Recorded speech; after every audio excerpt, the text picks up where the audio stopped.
Alright guys, Ernie here, PaleoHiker MD, and we're going to do a little video tonight about having your home safe and ready for emergencies. I'm going to call this kind of our top 10 things that I think you need in your home to prepare your family for natural disasters or for emergency situations. It'll cover a number of things. We'll talk about those and look at the 10 things individually. Most of them that I have are kind of like kits that I put together to be ready for these things. So if you are wondering how you can best prepare your family for any kind of an emergency, then watch this video. I think you'll like it. Let's see what we find.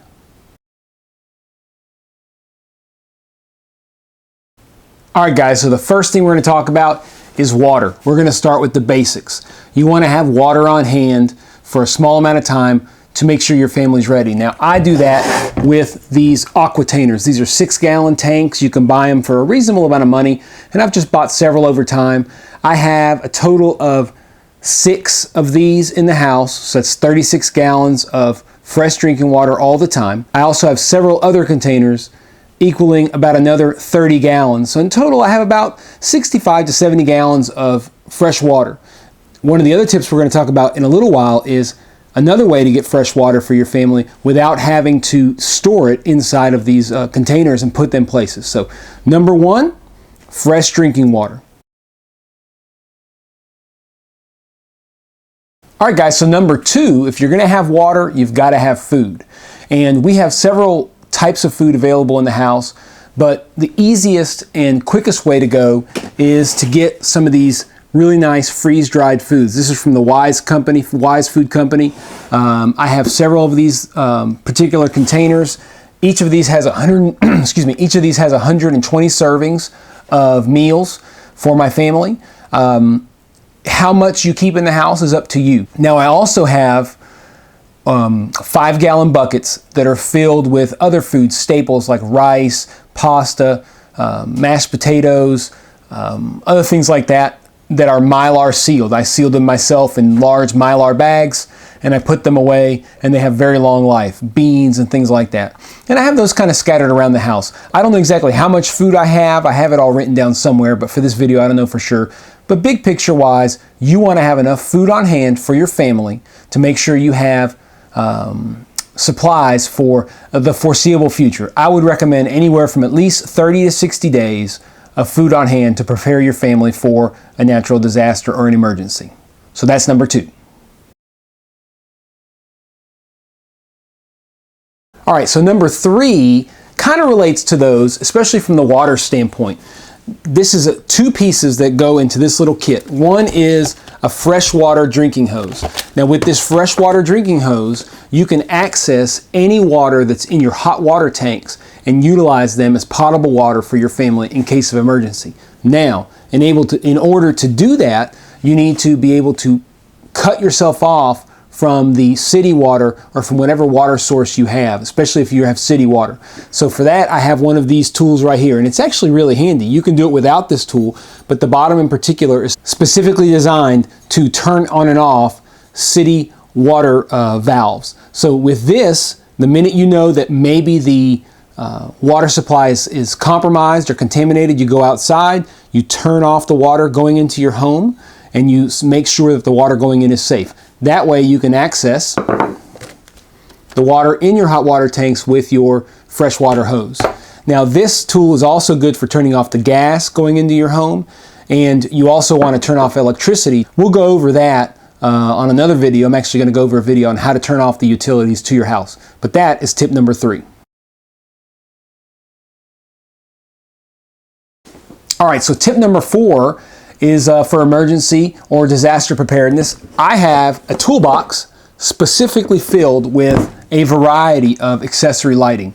We also had a video on emergency lighting with my kerosene lamps that I use, but I also do keep flashlights, and I keep them all in a centralized place. It's so often that you need things and you can't find them. So we have a closet in our home that has all of our emergency stuff, including this particular very inexpensive plastic toolbox where we keep headlamps, we keep flashlights, large flashlights, small flashlights. I also keep some light sticks and even a lighter or two to keep around. Next to this, which is not on the top 10, But next to this is a way to start fires. I have a small fire kit with a lot of matches, steel wool, cotton, things like that. So that's a little extra. But tip number 4 is a centralized, easy to find place for external light sources. All right, so tip number 5, a good, easy to access first aid kit. I got this. Again, I get a lot of my stuff at Lowe's or Home Depot if you keep an eye out for sales. This is a really nice container. It's Husky brand. I think I paid like $9.99 for it on super sale. And it has all kinds of stuff in it, from needles, gloves, Band-Aids, bandages. I even have lidocaine in case I need to sew up a cut. I have the sutures to go with that, the appropriate tools, betadine alcohol, betadine swipes. I also have a lot of medications, which we'll go over as another tip. But a good centralized first aid kit, this isn't just for emergencies, this is for every day, but a good centralized first aid kit is a good way to keep your family safe. All right, so going along with that is emergency medications. Now, I have access to more medications than maybe some do, but everybody can find ways to get medications.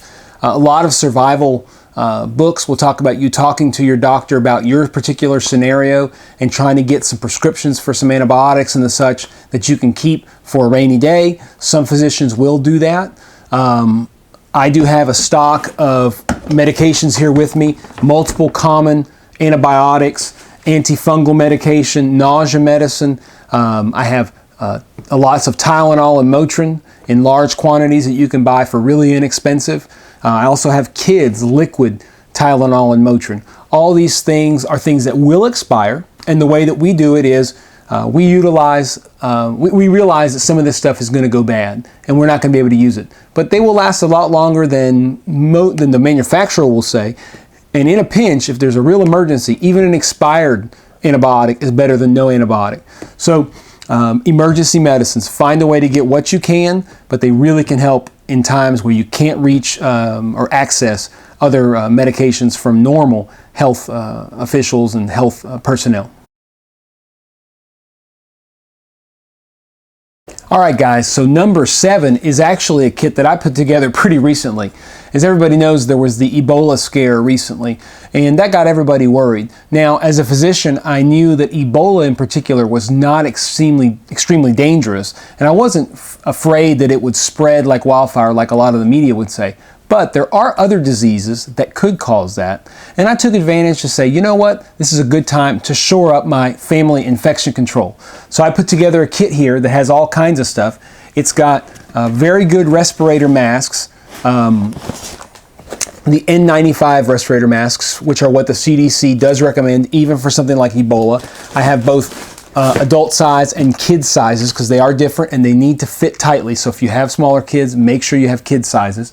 I've got safety goggles in case of droplet precautions. I've got those for adults and for kids.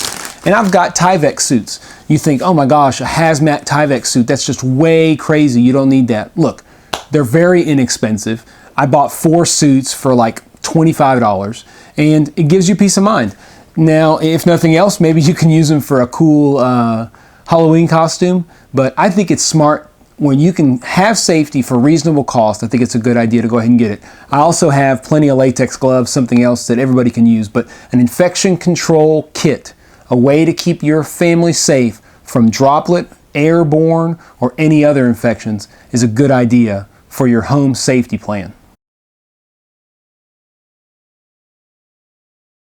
All right, number 8, we've already had a video on, so I won't talk a lot about it. It's my emergency binder. If you want to know specific information about the binder, watch the video on my channel, which is about an emergency binder. But basically, this includes all the information that we need as a family in case of emergency, from social security cards to credit card numbers. All those things are stored in here for easy access. It's held in a secure location in our home, and all the originals are in a fireproof safe in our home as well. But you never know when you'll have to leave. You can't find the safe, whatever it might be. So redundancy is good. So an emergency disaster information binder is a really good idea for keeping your family safe. So number 9, I think it goes without saying, that a family bug out bag is definitely needed in times of emergency. We've already gone through mine in a prior video. You know what's in there.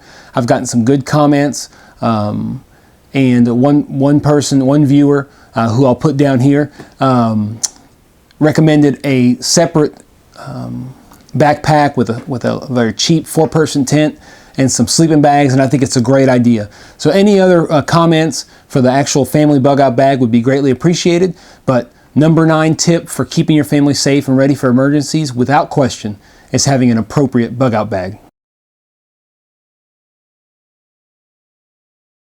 All right, and my 10th and final tip for keeping your family safe may be controversial in some parts of the country, but it's certainly not controversial here in the South and not controversial here in Louisiana, and that is protecting your family with the appropriate arms. I have several guns in the home. Some of them are for sport, whether it be a deer rifle or a duck hunting shotgun, but for protecting my family, I use a very basic Remington 870. It holds 7 shots, and I don't know about you, but if you hear a 12 gauge engage and you cock that 12 gauge, if that does not raise the hairs on the back of your neck, I don't know what will. Now, in addition, I have a pistol, 30-57 Magnum, which I use, which has got a lot of stopping power, plenty of ammunition, and I have other guns, an AR-15 and other things like that. But primarily for safety is my shotgun. It's easy, it's easily accessible.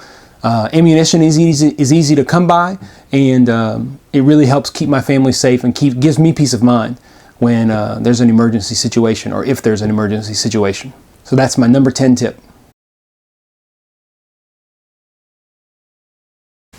All right, guys, so that does it for my top 10 tips for keeping your family ready for emergency or any kind of a disaster. Now, these things are always in flux in our home. We're always adding, subtracting things, and there's a lot of things we have that didn't necessarily make the top 10 list, but these are the things I thought most important, and also that I thought maybe would be most informative for our viewers. I really appreciate you guys viewing. I appreciate you guys commenting, the ones that you do, and I appreciate you subscribing. If you do happen to watch this video, I do ask you to subscribe. Subscribe to our channel, help us keep growing, and help us keep making videos for you guys to hopefully learn more over time. If you like this video, like it, wherever it is over here that you can do that. And as always, we appreciate y'all watching. We hope y'all learned anything, and we appreciate any comments you can bring our way. So thanks for watching the PaleoHiker MD channel, and we'll talk to y'all soon. Thanks.